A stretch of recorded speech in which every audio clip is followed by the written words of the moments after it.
ఈ డైవర్షన్ తీసుకెళ్లి జోగి రమేష్ని ఈ కేసులో ఇరికించాలి అని చెప్పేసి 20 రోజులుగా కథ, screen play, direction, action Chandrababu Naidu, Lokesh అసలు ఇంతగా దిగజారిపోయి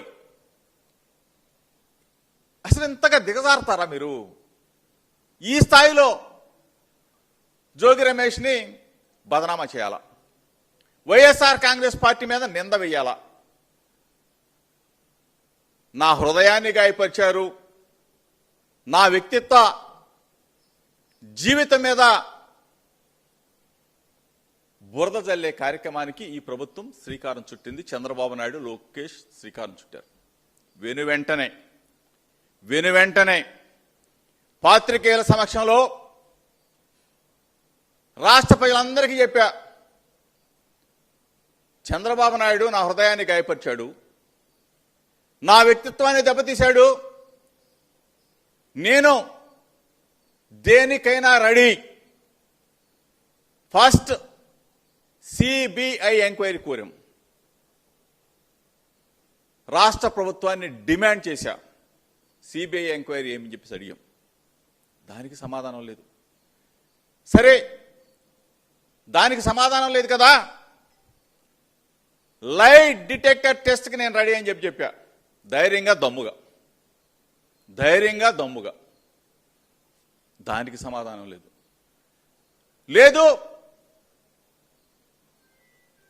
నా భార్యాబిడ్డలను తీసుకొని తిరుమల వెంకన్న సన్నిధికి వస్తా, చంద్రబాబు నాయుడు కుటుంబం, లోకేష్ కుటుంబం తిరుమల వెంకన్న సన్నిధి దగ్గరికి వచ్చి ప్రమాణం చేద్దామని చెప్పా.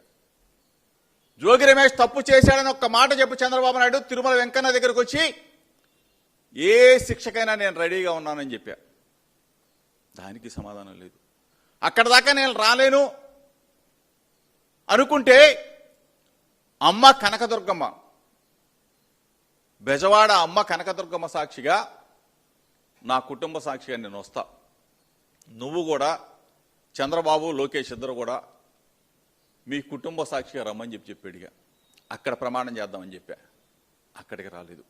తిరుమల రాలేము, బెజవాడ అమ్మ కనకదుర్గమ్మ దగ్గరికి రాలేము అని అంటే నేనే నా కుటుంబం, నా భార్య బిడ్డలను తీసుకొని చంద్రబాబు నాయుడు గారి ఇంటికి వస్తాం, భగవద్గీత తీసుకొని జోగి రమేష్ ఈ నకిలీ మద్యం కుంభకోణంలో ఉన్నాడని ఒక్క మాట చెప్పు చంద్రబాబు నాయుడు, ఏ శిక్షకైనా నేను రెడీగా ఉన్నానని చెప్పా.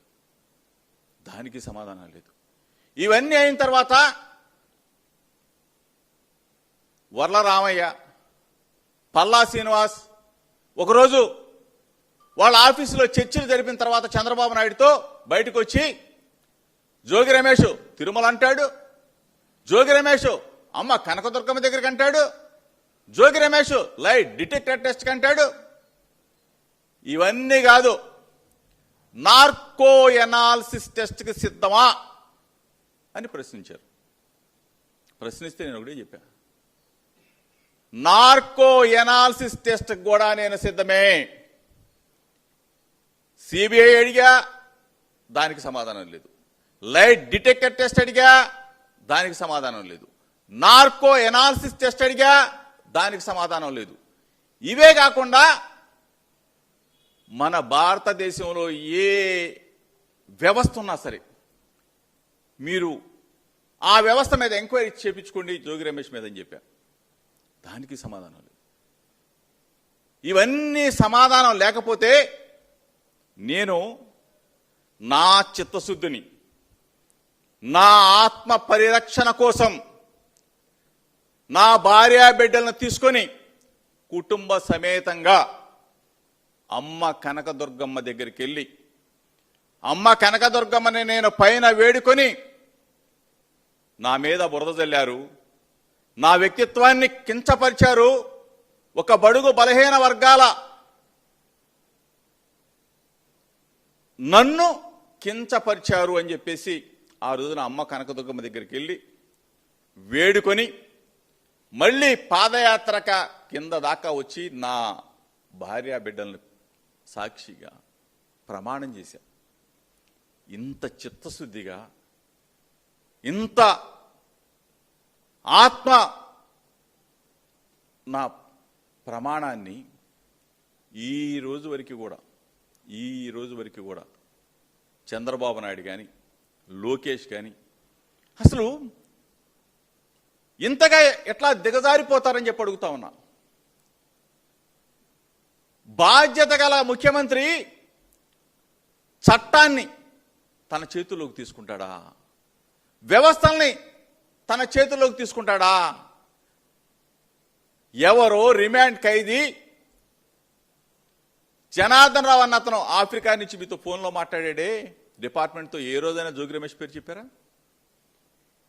జనార్దన్ రావు అన్న అతను బాంబే ఎయిర్పోర్ట్లో దిగాడే, సెల్ ఫోన్ పోయిందన్నాడే, అక్కడి నుంచి గన్నవరం ఎయిర్పోర్ట్కి వస్తే రెడ్ కార్పెట్తో స్వాగతం చెప్పారే. రెడ్ కార్పెట్తో స్వాగతం చెప్పి అతన్ని విచారణ చేసి రిమాండ్ రిపోర్ట్ కోర్టుకు సబ్మిట్ చేశారే. ఏ రోజైనా ఎప్పుడైనా సరే జోగి రమేష్ అనే పేరు ఉచ్చరించాడా, చెప్పాడా? కోర్టు ముందు జడ్జి గారి ముందు ప్రవేశపెడితే ఎప్పుడైనా జోగి రమేష్ పేరు చెప్పాడా? మరలా అగైన్ అతను రిమాండ్లో ఉంటే ఒక వీడియో బయటికి రిలీజ్. ఎవరు రిలీజ్ చేశారు? ఎక్సైజా, పోలీసా, సిట్టా, చంద్రబాబు నాయుడా, లోకేషా? సమాధానం చెప్పాలి కదా. రిమాండ్లో ఉన్న ఒక వ్యక్తి వీడియోని ఎవరు రిలీజ్ చేశారు? రిమాండ్ రిపోర్ట్లో నా పేరు లేదే, జడ్జి గారి ముందు ప్రవేశపెట్టినప్పుడు నా పేరు లేదే. రిమాండ్లో ఉన్న ఒక వ్యక్తి ఎట్లా? దానికి సమాధానం లేదు. ఇది ప్రభుత్వాలా? ఇది వ్యవస్థ? చంద్రబాబు నాయుడు ఎంత దిగజారిపోయి కూనీ చేస్తా ఉన్నాడు ఒక్కసారి అర్థమవుతా ఉందా? ఇవైన తర్వాత 2 రోజులకి జోగి రమేష్తో జనార్దన్ అతను వాట్సాప్ చాట్ అని చెప్పేసి రిలీజ్ చేశారు. దాని మీద నేను ధైర్యంగా దమ్ముగా వెళ్ళి పోలీస్ కమిషనర్ ఆఫీస్కి వెళ్ళి కంప్లైంట్ చేశా. దాని మీద చర్యలు, ఫేక్ వాట్సాప్ చాట్ని ప్రచారం చేశారే, దాని మీద చర్యలు ఉన్నాయా? దాని మీద చర్యలు. తర్వాత 2 రోజుల తర్వాత IVRS కాల్స్, అంటే చట్టాన్ని ఏ విధంగా తుంగలో దొక్కి, చట్టాన్ని ఏ విధంగా కించపరిచి, వ్యవస్థలను ఏ విధంగా నాశనం చేస్తున్నాడు చంద్రబాబు నాయుడు అన్నదానికి ఉదాహరణే IVRS కాల్స్. IVRS కాల్స్తో వైఎస్ఆర్ కాంగ్రెస్ పార్టీని, జోగి రమేష్ని, మా వ్యక్తిత్వాన్ని దెబ్బ కొట్టాలని, మా హృదయాల్ని గాయపరచాలని చంద్రబాబు నాయుడు ఎంత అంటే IVRS కాల్స్ ఎవరు చేస్తారండి? చంద్రబాబు చేశాడా? లోకేష్ చేశాడా? ఈ ప్రభుత్వం చేసిందా? సమాధానం చెప్పాలా? ఫేక్ నంబర్ నుంచి ఫేక్ గాళ్లతో ఫేక్ ఫోన్లు చేయించి వైఎస్ఆర్ కాంగ్రెస్ పార్టీ మీద, జోగి రమేష్ మీద బురద వేయాలని వ్యక్తిత్వ హననానికి శ్రీకారం చుట్టారే. ఇంత దుర్మార్గంగా ప్రభుత్వం వ్యవహరిస్తా ఉందే. చంద్రబాబు నాయుడు నువ్వు ముఖ్యమంత్రివి, లోకేష్ నువ్వు మంత్రివి.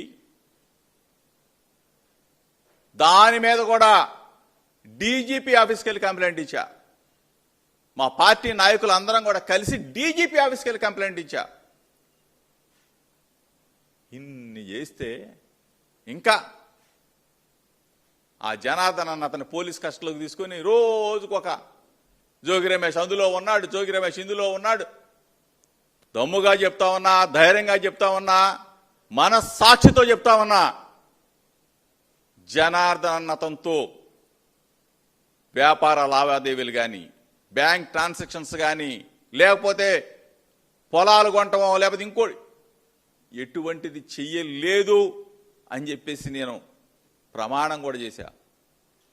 అయినా సరే ప్రతిరోజు కించపరిచే విధంగా డిబేట్లు పెట్టారు, పేపర్లో రాశారు. జోగి రమేష్కి బిగుస్తున్న ఉచ్చులు ఏంది?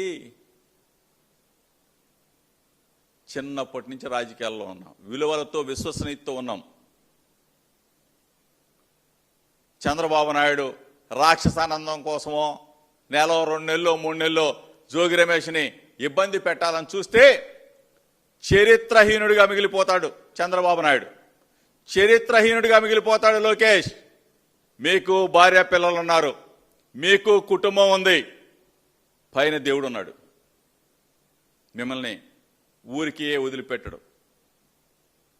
ఎట్టి పరిస్థితిలో నా కుటుంబ సాక్షిగా నేను ప్రమాణం చేసి వచ్చా.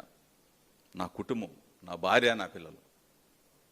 మా మీద బురద జల్లే కార్యక్రమం, మా వ్యక్తిత్వాన్ని కించపరిచే కార్యక్రమం ఎట్టి పరిస్థితుల్లో చూస్తూ ఊరుకునేది లేదు. ఈరోజు ఎవడో చెప్పాడని ఏదో స్టేట్మెంట్ తీసుకొని నన్ను అరెస్ట్ చేసి రాక్షసానందం పొందాలనుకున్న చంద్రబాబు నాయుడికి, చంద్రబాబు నాయుడు సర్కార్కి చెప్తా ఉన్నా, లోకేష్కి చెప్తా ఉన్నా, నెలో 2 నెలలు 3 నెలలు నన్ను ఇబ్బంది పెట్టగలరేమో, కానీ ఎట్టి పరిస్థితిలో మీరు చేసిన దుర్మార్గాన్ని మాత్రం ఎండగట్టే పరిస్థితిలో జోగి రమేష్ తగ్గడని చెప్తా ఉన్నా. మీరు చేసే పనికి మాలిన చేష్టల్ని నిత్యం ఎదుర్కొంటా. ఈరోజు మరొక్కసారి మీరు ఆలోచన చేయండి. తప్పు చేస్తా ఉన్నారు, నా మీద కుట్ర పన్నుతా ఉన్నారు, కానీ ఈరోజు రాక్షసానందం పొందినంత మాత్రాన ప్రజాక్షేత్రంలో మీకు శిక్ష తప్పదు. చంద్రబాబు నాయుడు, లోకేష్, నా మీద కక్ష ఉండొచ్చు, మీ ఇంటి దగ్గరికి నేను నిరసన తెలియజేయడానికి రావచ్చు ఉండొచ్చు, అయినంత మాత్రాన ఇటువంటి తప్పుడు కేసులు పెట్టి తప్పుడు స్టేట్మెంట్లు ఇప్పించి నన్ను ఇబ్బంది పెట్టాలని చూస్తే మాత్రం ఎట్టి పరిస్థితుల్లో ప్రజలు మిమ్మల్ని క్షమించరు. ప్రజాక్షేత్రంలో మీకు తగిన శిక్ష మాత్రం తప్పదు. ఈరోజు అసలు ఈ కేసులో ఇన్వాల్వ్ అయ్యి ఈ కేసుకు సంబంధించి ఈ కేసులో భాగస్వాములైన ఎఫ్ఐఆర్లో ఉన్న ఇంతవరకు వాళ్ళని అరెస్ట్ చేయలేదే. జయచంద్రారెడ్డిని, వాళ్ళకి సంబంధించి మీ తెలుగుదేశం పార్టీ వాళ్ళని ఏ తప్పు చేయని జోగి రమేష్ మీకు దొరికాడా? ఏ తప్పు చేయని ఈ జోగి రమేష్ బలహీన వర్గాల వాళ్లే, గౌడ కులస్తుళ్లే, వంగవీటి మోహన్ రంగా అభిమానులే, మడిమ తెప్పడు మాట తప్పడు రాజశేఖర్ రెడ్డి గారి అనుచరుళ్లే, జగనన్న సైనికుళ్లే. వీడెంత అనుకున్నారేమో. ఖబర్దార్, నా జోలికి గన వస్తే, నన్ను ఇబ్బంది పెట్టాలని మాత్రం చూస్తే తగిన మూల్యం మాత్రం మీరు చెల్లించుకోవాల్సి వస్తుంది. చంద్రబాబు నాయుడికి, లోకేష్కి చెప్తా ఉన్నా, మీకు పిల్లలు ఉన్నారు, మీకు కుటుంబం ఉంది, పైన దేవుడు ఉన్నాడు. అక్రమంగా నన్ను అరెస్టు చేయాలని చూస్తే మాత్రం మీకు తగిన శిక్ష మాత్రం దేవుడు వేస్తాడు.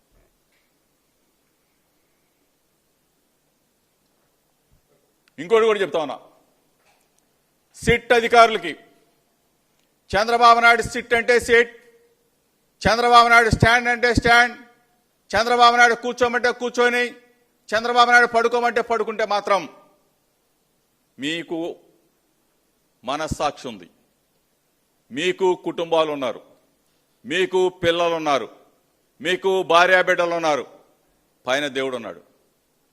చంద్రబాబు నాయుడు చెప్పినంత మాత్రాన జోగి రమేష్ని ఇబ్బంది పెట్టాలని చూస్తే మాత్రం నేను మాత్రం మీకు ప్రాధేయపడి అడుగుతున్నానా అనుకుంటే ప్రాధేయపడి అడుగుతున్నాను. ఇది హెచ్చరిక అనుకుంటే హెచ్చరికగా తీసుకోండి. దయచేసి భూమి గుండ్రంగా ఉంటుంది. ఎల్లకాలం చంద్రబాబు నాయుడు ఆ సీట్లో కూర్చోడు, ఎల్లకాలం లోకేష్ అనేవాడు ఆ సీట్లో కూర్చోడు. 2 సంవత్సరాలు అయిపోయింది, మా ఉంటే ఇంకో 2 సంవత్సరాలు 2.5 సంవత్సరాలు చంద్రబాబు నాయుడు ఆ సీట్లో కూర్చుంటాడు. భూమి గుండ్రంగా ఉంటుంది. మీరు మరలా చట్టం ముందు ఆ చట్టం ముందుకు వచ్చి మళ్ళీ నా మీద వేసిన అభాండం అవ్వచ్చు, నింద అవ్వచ్చు, తప్పుడు కేసు, దానికి సమాధానం చట్టం ముందు చెప్పాల్సి వస్తుంది. దయచేసి అధికారులను అడుగుతా ఉన్నాం. చంద్రబాబు ఉండేది 2 సంవత్సరాలు, మీరుండేది మీ ఉద్యోగ పీరియడ్ అయ్యేంత వరకు శాశ్వతంగా ఉంటారు. దయచేసి తప్పులు చేయొద్దు. ప్లీజ్ మీడియా మిత్రుల ద్వారా సిట్ అధికారుల్ని, సిట్ అధిపతిని కూడా కోరుతా ఉన్నాం.